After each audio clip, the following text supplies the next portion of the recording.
America અને Iran વચ્ચેના વિવાદની સમજૂતી। આ વિડિયોમાં મધ્ય પૂર્વના 4 મુખ્ય દેશો અમેરિકા, ઈરાન, ઇઝરાયલ અને સાઉદી અરેબિયા વચ્ચેના સંબંધોને સમજાવ્યા છે। ઈરાન અને તેના પાડોશીઓ વચ્ચેનો વિવાદ।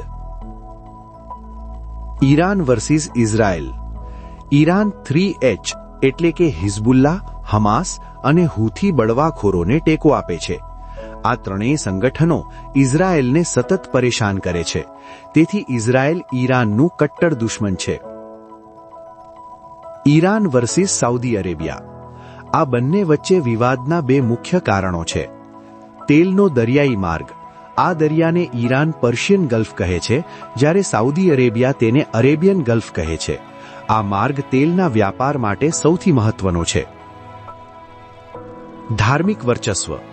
ઈરાન શિયા મુસ્લિમ પ્રભુત્વ ધરાવે છે, જ્યારે સાઉદી અરેબિયા સુન્ની મુસ્લિમ પ્રભુત્વ ધરાવે છે।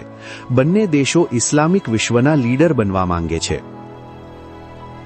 અમેરિકા શા માટે ઈરાનનો વિરોધ કરે છે? અમેરિકા ઈરાનને પોતાનો દુશ્મન માને છે તેના મુખ્ય 4 કારણો છે। 1.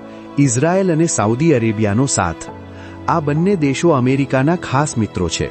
જો ઈરાન આ દેશોને ધમકી આપે તો અમેરિકા ઈરાનની સામે આવી જાય છે। તેલ માર્ગ પર નિયંત્રણ। દુનિયાના તેલના વ્યાપારના સૌથી મોટા માર્ગ પર કોઈ એક દેશ પોતાનો કબજો જમાવે તે અમેરિકાને મંજૂર નથી। Nuclear power. ઈરાન જે રીતે ન્યુક્લિયર એનર્જી વિકસાવી રહ્યું છે તેનાથી અમેરિકાને બીક છે કે ઈરાન પરમાણુ બોમ્બ બનાવી લેશે।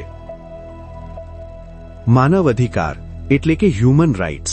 અમેરિકાનું કહેવું છે કે દુનિયામાં જ્યાં પણ માનવ અધિકારનું હનન થશે ત્યાં તે હસ્તક્ષેપ કરશે।